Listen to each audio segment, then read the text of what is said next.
One of my favorite types of training that I learned is the iron bone conditioning style of training. And this is to help your entire skeleton system to just build more dense bones and to be stronger. So not only are the bones, they remain pliable, but they get more dense. They've done studies on baseball pitchers, is one of them, who does a lot of intense action on one side that puts a lot of force, a lot of stress on one side of their body, but not necessarily equal on the other side. And the bones on the pitching side of their body, on that arm especially, are a lot more dense than the ones on the other side. The concept of iron bone training is to create stress on the bone. And they know now what it actually does is very similar to what lifting weights does for the muscles.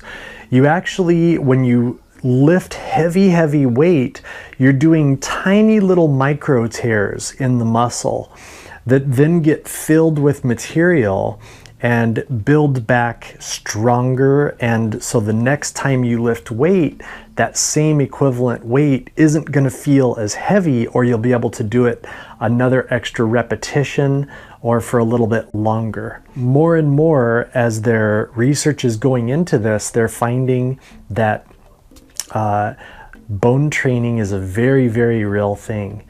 So today I'm going to show you a makeshift tool to use for your bone training if you're interested in doing any kind of iron bone training for the shins or the forearms primarily.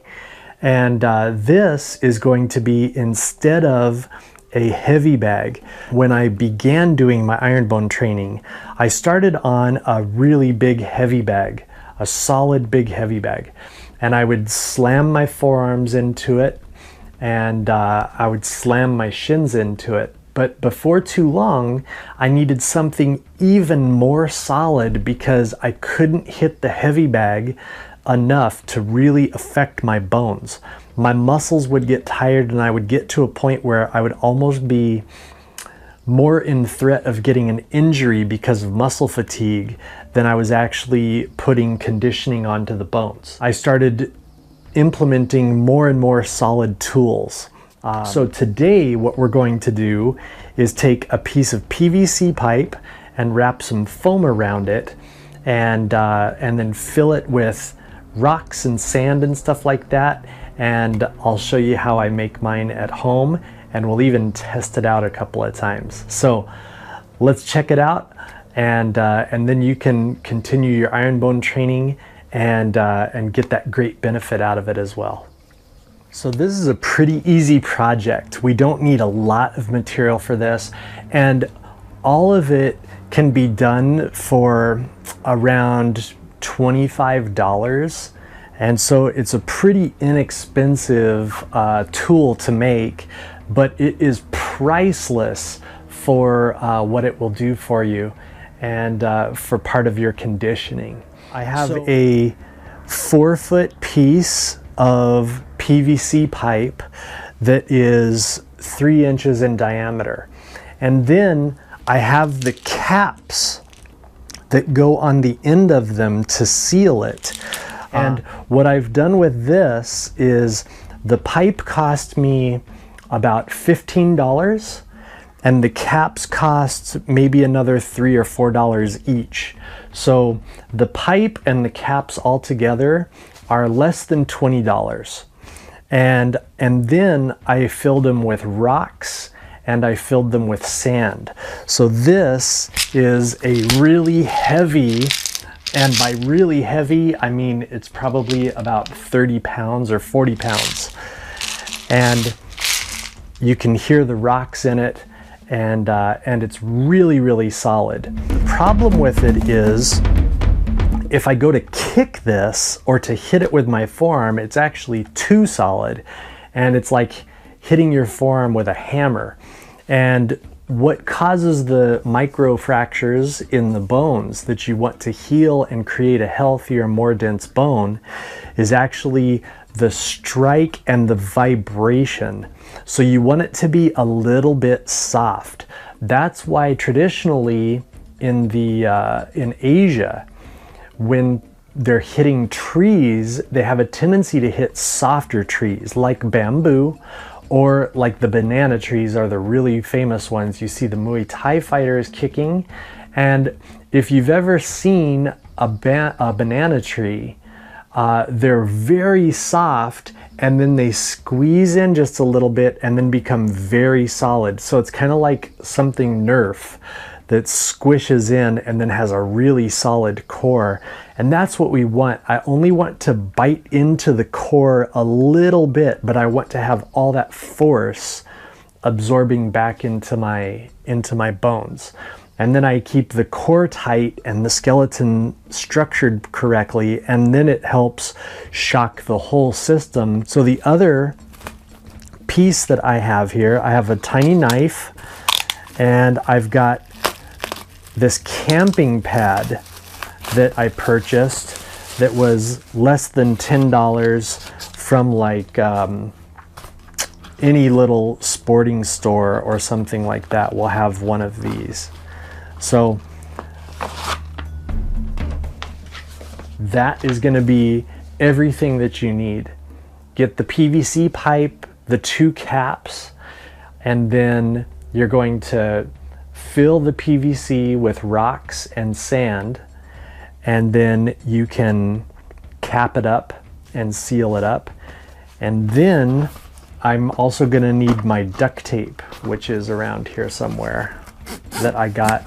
And I just literally went to a dollar store and I got a roll of duct tape, and it's going to wrap around about 1.5 times, which means one side's going to have only 1 layer to strike of cushion, but the other side is going to have a couple layers. And that's perfect because my shins might want 1 layer, but I might need a little more protection for the forearms, and they might want 2. So that's exactly what I want.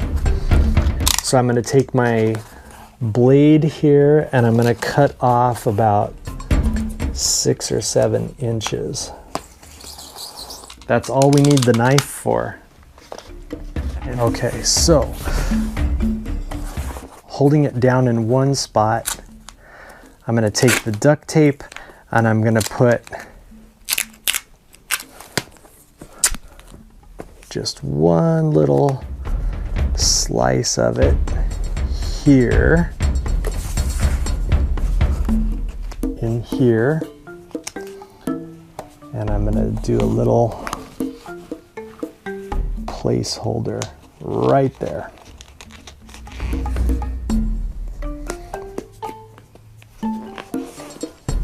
Perfect. Okay.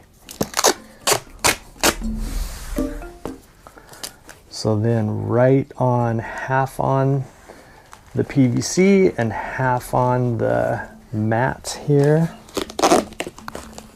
And then once that initial one is set, I'm going to do a couple just to reinforce it. One straight up the PVC, just to lock that strand down, and that should be good. And then I'm going to just roll it. So I'm going to come up here, and once I feel like that one is solid, I'm going to tape it to itself just to hold it there. And then I can come down here and get this one nice and secure. These cheap pads always kind of deform. They don't hold their shape great. They tear up kind of easily, but they're the right price, and we're just gonna reinforce them with duct tape consistently, because all we need them for is just to take punishment and to create a little bit of cushion for us. Straight down.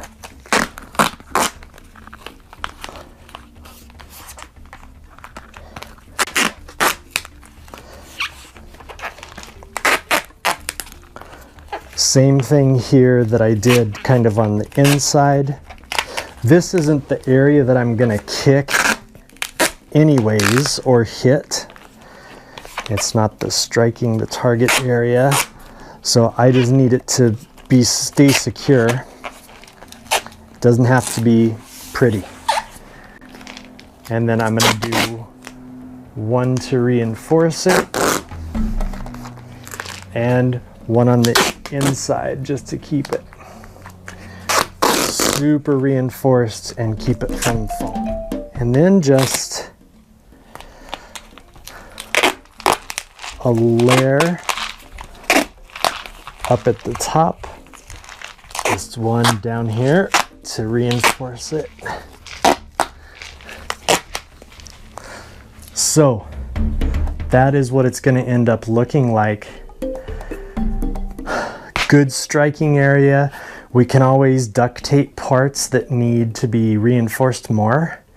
It's a really great tool to have to strike into, and it's got good shock value to it and won't over damage the joints. So it's great in that sense to be able to strike in and feel that concussion, and it works excellent. That's exactly what we want. And you can see it's hitting one spot, but it's not over-inflamed or anything like that to where it's going to do us a lot of damage. All of that for about $20. And so this is the finished tool to kick or to hit. It works great. And you'll notice like hitting it is not that big of a problem. It doesn't move a whole lot. I just need to be relaxed and give it a little structure from the back. As I kick it though, you'll find it'll swing out from underneath. I can curve it just a little bit with one arm, and that way as I kick it, it bites into the ground and it'll stay there. And that way you can relax into it and absorb all the shock back from it. For some of the strikes, you might find it starts to kick out from the bottom, which it definitely happens. I mean, this whole thing only weighs about 25 pounds, maybe 30 pounds. So as you kick it, you're definitely powerful enough to kick it, so you can turn it just a little bit so that it bites into the ground. And of course, this is me using it in my room, but if I were to go outside, I could put it in the grass, or you'll tear the grass up, I'll warn you. But I could put it up against a tree, or I could support the bottom of it somehow. The only other tool that I use with this once in a while is I'll slip a belt or a strap over the top of it so that I can hold it from back here, and I don't have to have my arm on it like this all the time. And I can hold it from back here and kick it and just keep that control of it from back here. But this is the finished product, and I actually have another one of these that's not quite twice as big. It's a it's a 4-inch pipe, and it's full. It's almost 45 pounds, and that is a big increase in intensity for the iron bone training. I don't have it padded at all because I use it to toss and catch. And I usually hold up a piece of pad, or I do a light piece of pad around my shins and then kick it so I can keep it unpadded. So those are some tips for you to help with your bone conditioning. I'll have other things to make here before too long as well, such as the Makiwara board that you can use for your hand training.